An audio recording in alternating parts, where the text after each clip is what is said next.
Hey everyone, my name is Adam. I am a top MCAT scorer and MCAT tutor here at Shamasian Academic Consulting.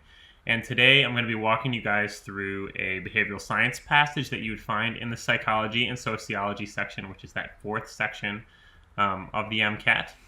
And I'm going to be kind of talking you guys through my logic, my reasoning, what I would do to approach a passage like this and questions like these. And we're going to go through other MCAT tips and tricks along the way that you can apply to your study.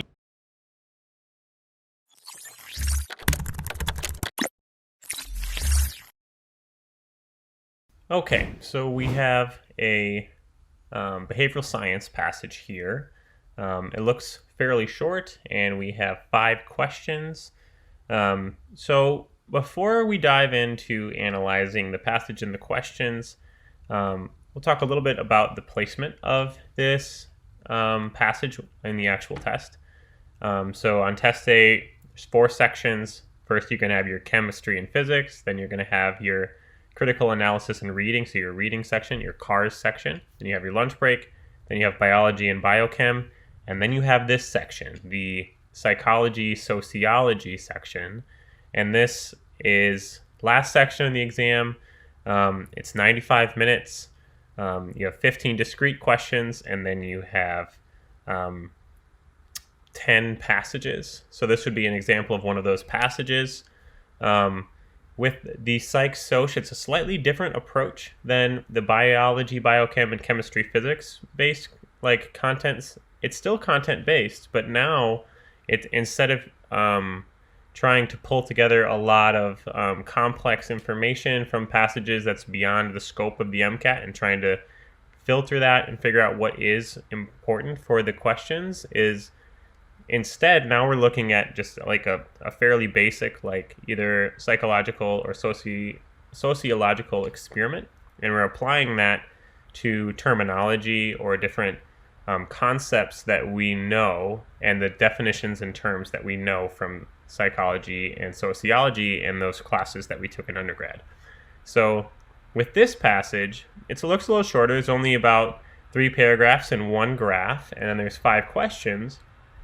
I'm actually probably going to just read the passage. It's probably going to take me like a minute to 2 minutes. It's shorter, and then I'll analyze the graph, and then I'll be totally set. I might have to refer back a little bit, but it shouldn't be too difficult to approach the questions based on the length of this passage. So let's dive right into it here. So here we have the beginning here. The physiological arousal can serve to improve or impair individual performance on certain tasks, depending on the extent of arousal and the nature of the task. Okay. This is a concept that we're familiar of. So we're probably going to look somewhere along the lines of like theories of emotion, like different concepts of arousal, kind of how those tie together. And I think especially this part here, extent of arousal. So we have arousal, and then we either improve or impair extent of arousal. I'm probably also going to highlight performance, just to kind of set up what we're talking about here. Researchers investigate the effect of physiological arousal on memory. Okay, we're talking about memory. A memory recognition task was implemented in which study participants were initially presented with 30 different words on a computer screen. Later, participants were presented with another 30 words and asked to identify if each word was or was not present in the initial stage. Okay, so it's just a memory recognition task. I'm just going to highlight that. Many of the words presented in the later stage were similar to the initial words. Okay, so that might be important. I'm going to put similar, so not the exact same words, but many were similar. For example, the word walkway would appear in the initial, with a related word, crosswalk, could appear in the later stage. However, several words were repeated without alteration from the initial stage. Okay, that's what they're looking for. Okay, so a lot of this is not super helpful information. But I think the biggest thing to pick out is that it's a memory recognition task, and that words were presented that were similar, because obviously they're asked to identify if they were present or not. So maybe we'll highlight was or was not present, just to remind ourselves what they're trying to remember, and it's what they were told first, and trying to remember the exact word, given a lot of similar words. In the experimental condition, participants were presented with the 30 initial words, then led down a hallway In this hallway, an actor purposefully intimidated the study participant by leaping around the approaching corner. Okay, that's kind of funny, but that's kind of what's going on here. So I'm going to highlight purposefully intimidated. That's the experimental condition. The participant was immediately directed into another room and given the recognition task. Okay, I'm also going to highlight that word immediately because that seems to be the key there. In the control condition, participants were taken down the same hallway and into the other room without being surprised. Okay, so that's the difference. So now control condition without being surprised. Okay. All study participants were given a heart rate monitor to wear for the duration of the study. The number of errors committed on the recognition task by each participant are shown in figure 1. Okay. So now I'm going to go through this graph here or this figure 1 here and go through tide P. So T being the title, this is the resultant number of errors and changes. Okay, so title, it's errors. So it's errors versus changes. So it's on the x-axis we have, sorry, I'm going to pause there. Okay, I'm resuming now. So on the x-axis we have the changes in heart rate. So change in heart rate, that's going to be here. Changes in heart rate versus errors versus number of errors. So that's our title. And that's also our axes. So our x is going to be heart rate changes or heart rate delta. And then our y is going to be our number of errors. And then, yeah, so that's our axes. Let's title that. And then we got our independent and our dependent. That's going to be the same thing as our axes. So I'm just going to quote those. So our x-axis is going to be our independent, and our y-axis is going to be our number of errors. So yeah, independent, dependent. That's going to be, I'm just going to put it in as y and put this in as x. And then P would be our significance. It looks like on control, everybody has pretty similar changes in heart rate to none. So looks like between 5 and 15.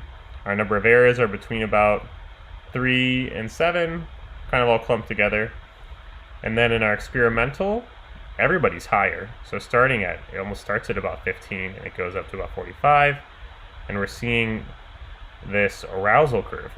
I recognize this curve. I think the term for that is the Yerkes-Dodson law. So we see that there. We might see a question about that just because that is a term that we're supposed to be familiar with. We'll be paying attention to that. So P, that would be the significance.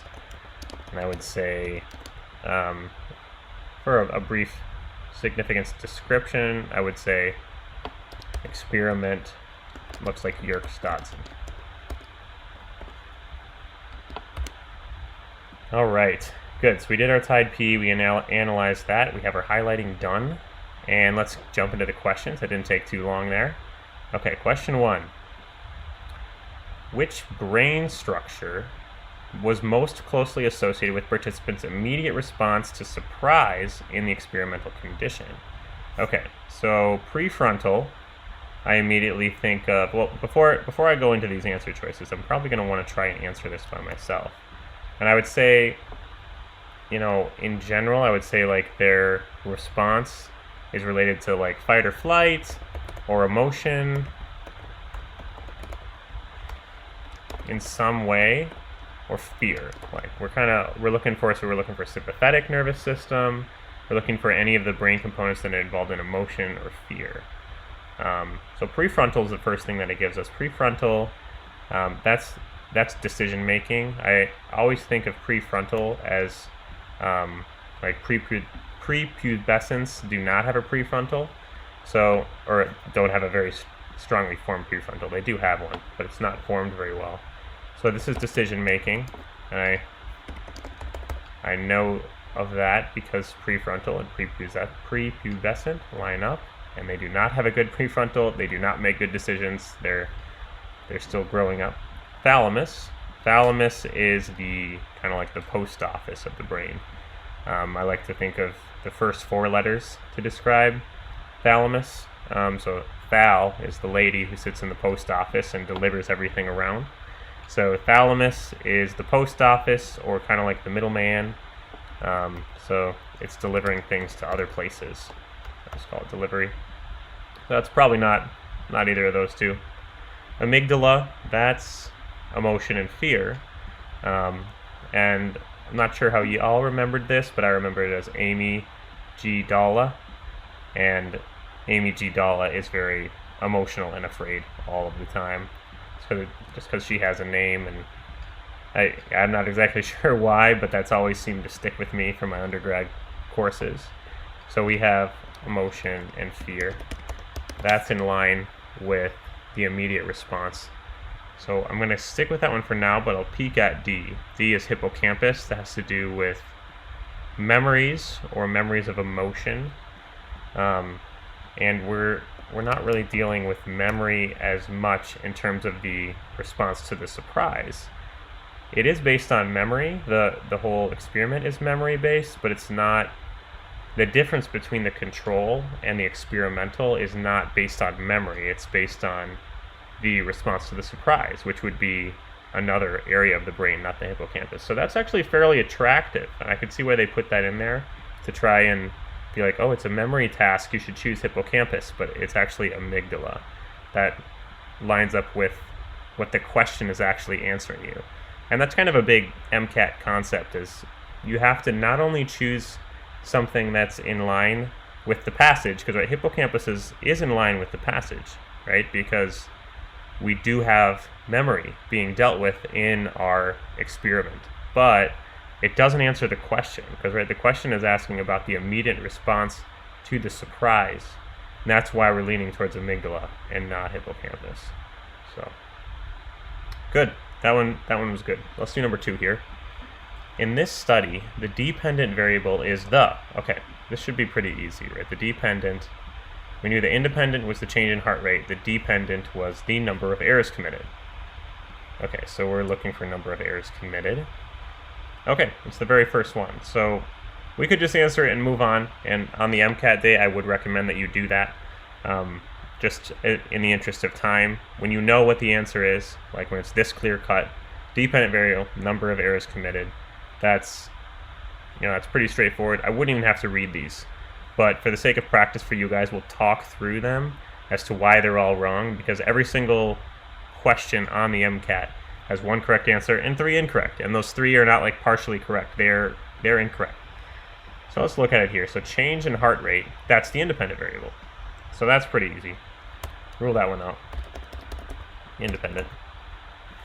And then surprise attack, that would be not related to the independent or dependent, so that's not the studied or the not studied. That would be the difference in the control versus the experimental condition. So that would be kind of like 1 step earlier, right? So it definitely would not be the independent or the dependent variable. That could be related to the independent variable, because that's the cause of this change in heart rate, is the presence of the surprise or no surprise. That's kind of the difference between control and experimental. But that is definitely not the dependent variable. It's related to the independent variable. And then physiological arousal, that's also going to be on the independent variable side of things. So that's going to be leading to our independent variable of change in heart rate on figure 1, right? That is a component of arousal. So it's on the independent, right? Change in heart rate is a component of physiological arousal. So all 3 of these are on the independent variable side of things. Makes it a lot easier for us when they're all like that, independent. Good. Makes that one easy. Number 3, the trend in the data from the experimental condition can be best explained by which phenomena? Okay, we almost answered this one before we even saw the question, because we saw Yerkes-Dodson's law right here in the way that this graph is shaped and how it's going like this, right? Because what's Yerkes-Dodson's law? Yerkes-Dodson's law having to do with arousal versus performance, right? And as we, like, so arousal's on this side. Arousal versus performance. And when we increase arousal, initially that's helping us and we're seeing an increase in performance, and then at a certain point we hit peak performance on peak arousal, and then more arousal after that is going to cause us to decrease performance. So that's kind of the same exact concept we're seeing here. We're just seeing it in the inverse, right? We're seeing it in the number of errors rather than the successive performance. So like lower number of errors is going to be higher performance. So that's why it's opposite. Okay, so we already know we're seeing Yerkes-Dodson, so we're just going to look for that. We see it right away at B. So on the actual test, we would just answer B. It's Yerkes-Dodson, move on. But let's talk through these other theories for the sake of practice. The Cannon-Bard theory. Okay, that's a theory of emotion. The Cannon-Bard theory is, like, we have a couple different ones. We have James Lange, we have Cannon-Bard, we have Singer-Sachter. But the Cannon-Bard theory is that they happen at the same time. So arousal and emotion are simultaneous. That's not really related to what we're talking about here, right? That's not explaining the trend in the data. We do see arousal, we do see emotion, and we see the result of that coming into errors, which is the Yerkes-Dodson law, which is adding that performance component.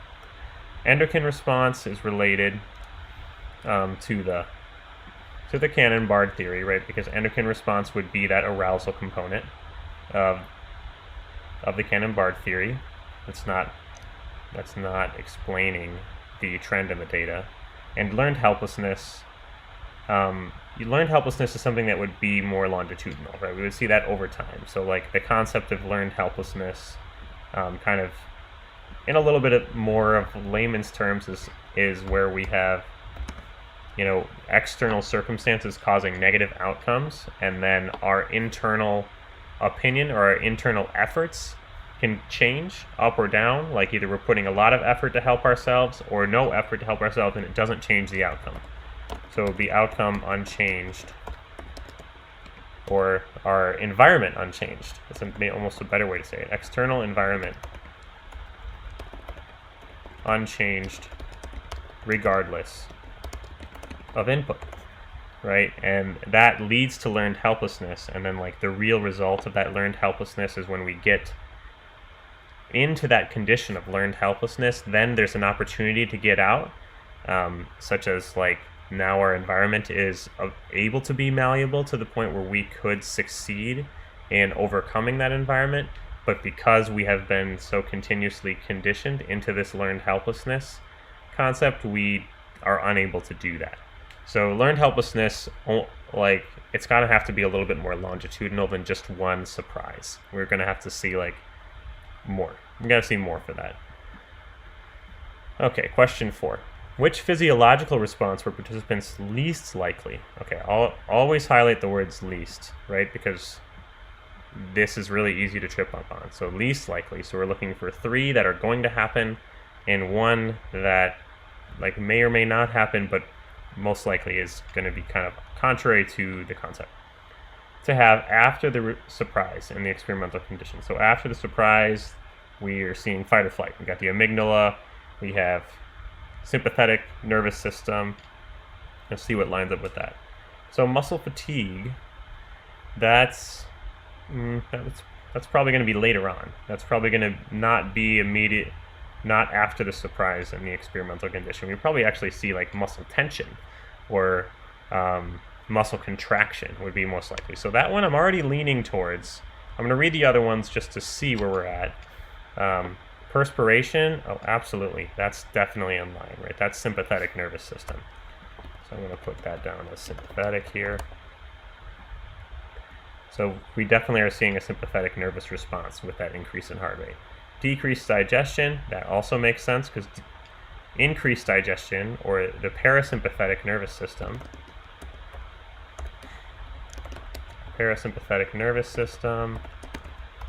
that's going to be our rest and digest system. So that's when we're going to have an increased digestion, rest and digest.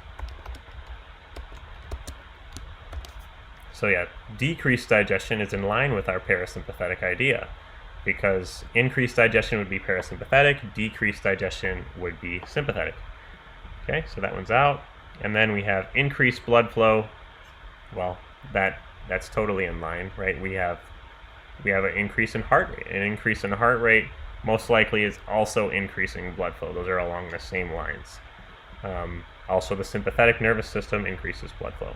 So that's also out. So A, our initial kind of leaning ended up being proven right, which was very, very helpful there.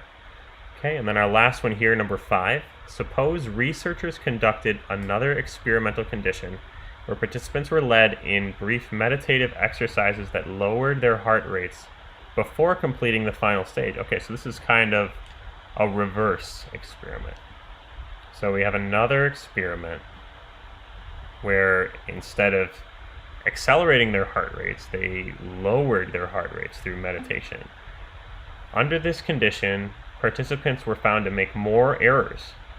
Okay, that makes sense. That's, again, in line with that Yerkes-Dodson law, right? If we're moving from where, like, let's say our control condition was, like, right about here, and then we moved this way with the surprise, so we had a slight increase and then decrease.